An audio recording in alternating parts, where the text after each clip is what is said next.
Protect yourselves at all times. Right now, we're going to call it here, just under the letters. Right here, it's just under the letters, all right? Tap it up, let's go to work. Much was made for the 130-pound World Championship. Timothy Bradley, what will you look for early on here? This is going to be a chess match, a high-level chess match. Combined amateur and pro record of 885 and 14. 885 wins between their amateur and pro careers with these two guys in the ring. Loma comes with a left hand that Rigo was able to duck away from. Lomachenko just looks so much bigger than Rigondeaux. I mean, it just looks so much bigger. Got the 3-inch height advantage. We told you what they weighed in this morning. Of course, rehydrating throughout the entire day. Well, Rigondeaux knows that Lomachenko needs to get close in order to get his work off. That's when he does his best work. So guess what he did? He tied his hands up right away, so he couldn't work. Watch Lomachenko's jab. It is incredibly swift. Coming with a straight left hand down that time was Lomachenko. Rigondeaux looks sturdy, not fazed by all the movement that Lomachenko's doing. Looks like he's in total control, but that right hook right there looked like it stung Rigondeaux a little bit. You could hear it. Bernardo Osuna was listening in to the corner. I mean, it's about points, of course, but the thing that I just witnessed right now was that, and the ref didn't say anything about it, but he just clinched them again, and he walked them back to the ropes, and the refs didn't have anything to say about it.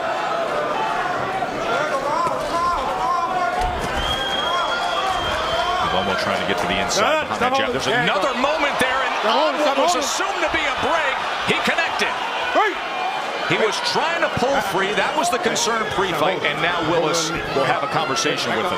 Footwork that came about with a unique find by his father when he was a kid. He took him away from boxing for a little bit, Mark. When he was 6, 7 years old, his father insisted on 4 years of Ukrainian dance. He said, no, Dad, I don't want to do it. Can I find it? Ukrainian dance classes. And Timmy, you love Loma's footwork. Oh, my goodness. Don't be surprised if this fight don't go the distance. Look at the grasping behind the neck by Rigo right there. As I think Steve Willis is going to have to take control of things here at the conclusion of round number 2. Holding behind the neck now by Rigo as he tries to fire off the left uppercut.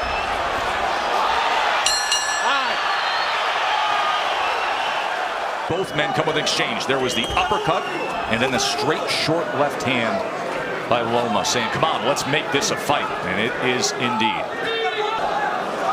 Look for the straight left hand of Rigondeaux. Of Lomachenko. Look for that shot. It's open. Every time Lomachenko steps forward, you see Rigondeaux lean to his left hand, his left side. He's right in the line of fire for that left hand. Look at Rigondeaux, able to duck down, get off to the side, stay just, and I mean just, out of the range. Thick string, catching quarters in midair. He's trained for dexterity, both physical and mental. And what they're really going for. What do you see, Tim? I don't know. His facial expression, the way he's reacting. You know, there's nothing that he can do right now besides hold to keep Lomachenko off of him. Loma was able to land a left hand underneath that right elbow. Left hand to the body moments ago here in round 3. Tripling up, a right uppercut is the champ. He is playing with Rigondeaux right now. When Lomachenko is at his best, he doesn't look like any other fighter. He has what Pacquiao had, what Ali had. He looks like Lomachenko. Here you're going to see Vasily Lomachenko throws 3 uppercuts. It's the second one blocked. The third one comes right up the middle. Guess what? He did that. You want to know how? With pressure. With pressure. He saw how his man reacted. He dropped right in front of him, and he split his guard with the uppercut. Just the fact to throw a triple uppercut alone. That we see. You know, it's interesting because we've talked about that for months since the time that he accepted his fight. You can't take this fight without knowing that you're going to have to take risks, Mark. Well, I mean, Rigondeaux says that he's taken all the risks he could ever take. Look at this. this. This is moments ago. Watch him, get him in a defensive posture, know that he's got him pinned, and say, you know what, I'm just going to turn right around you in the middle of a championship fight. Lomachenko hasn't even turned it up yet. Midway point, just watch, just watch. Angles, speed. I've never seen anybody play with Rigondeaux the way he's playing with Rigondeaux. Set up by his feet. Look at his feet. And he is riffing in there. And pushing him back, create a little space. Final minute of round 4, goes back to the uppercut, then switches it up with the left hand as well. Comes to the inside, gets a little work in the kitchen. In that exchange. How about the body punch with the right hand? Now to the inside, the uppercut with the left hand as Rigo goes to the belt line. Still left, everybody. That's why I love boxing. You always have a chance. Lomachenko dug to the body again that time and wrapping up, trying to free his hands. Whole lot of clinching. Rigo now inviting him forward, often trying to set traps but not able to deliver. Totally to be what he is seeking to be, and that is the perfect fighter, the most skilled fighter to ever live. That is the goal. This is such a unique relationship with Anatoly Martin. It's usually a failed experiment to create a perfect athlete in anything, much less a sport as dangerous and treacherous as this one. The strength and conditioning coach, Cecilia Flores, Anatoly turned to him and said, before he was conceived. Transition to the pro ranks. Guy comes in overweight, roughs you up, continued low blows. It's a learning lesson, but Mark, fight for a world title until you've learned from a loss. Oh, I don't think your career becomes a dramatic proposition until you lose. A loss is the most overrated commodity in all boxing. There was a punch right there on the break. You saw Steve Willis come in, and then tried to dig to the body. That was blocked by the elbows of Loma.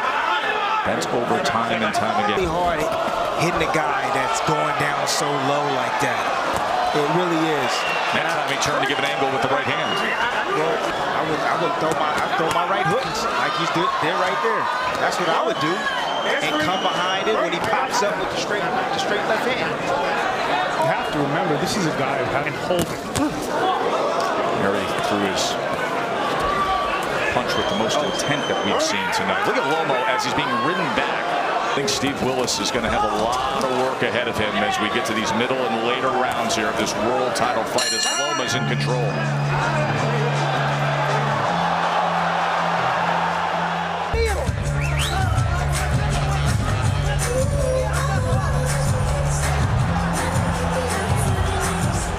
There is a big gap between the guy who's number 2 and the guy who's number 7.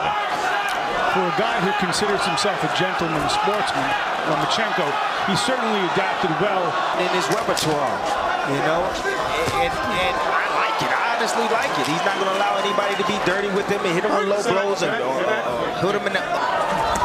You know, in the corner, it was very interesting because they told him, we want you to spin him, we want you to feint, and then throw quick combinations. Experience. Put a notch in the belt. And now he's dealing with it perfectly here against Rigondeaux. And you can see he's getting a little more used to some of these tactics, especially with Rigondeaux bending down, creating a little bit of space, and then pumping in those right hands.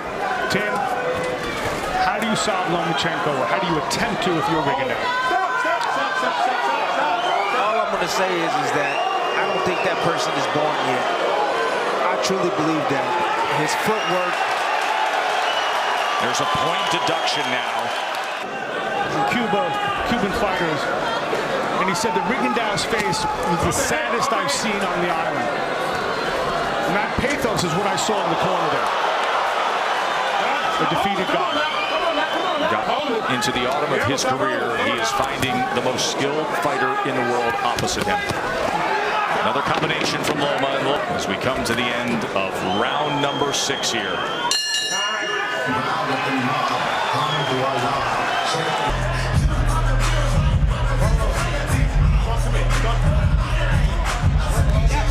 Discussion going on in the corner of Rigondeaux here in between the 6th and 7th round as they're looking at the tape. He is saying, I don't want any more. Are you kidding me? The undefeated number 7 pound-for-pound fighter is not coming out to continue against Loma. Beaten down, answer, and Lomachenko has made Rigondeaux quit. Many championship fighters, many fighters have won championship fights with injured hands. Happens all the time. You got to act like a fighter. You got to continue. Your reaction to hearing that? I don't know about that. I don't know. I think that's just trying to find a way out. Exactly. I don't know about that. I didn't even see him really land a left hand. Say what you want. You can come up with anything in that corner. The bottom line is he didn't continue on, and Lomachenko's the reason why. Okay. Let's go up to Michael Buffer. Ladies and gentlemen, here at Madison Square Garden, the contest comes to an end as the challenger, Rigondeaux, has indicated an injury to his left hand. His corner tells the referee he cannot continue. At the end of round 6, the winner by TKO victory, still the WBO super featherweight champion of the world, and the new claimant to pound for pound as the best fighter in the world, Vasily Lomachenko.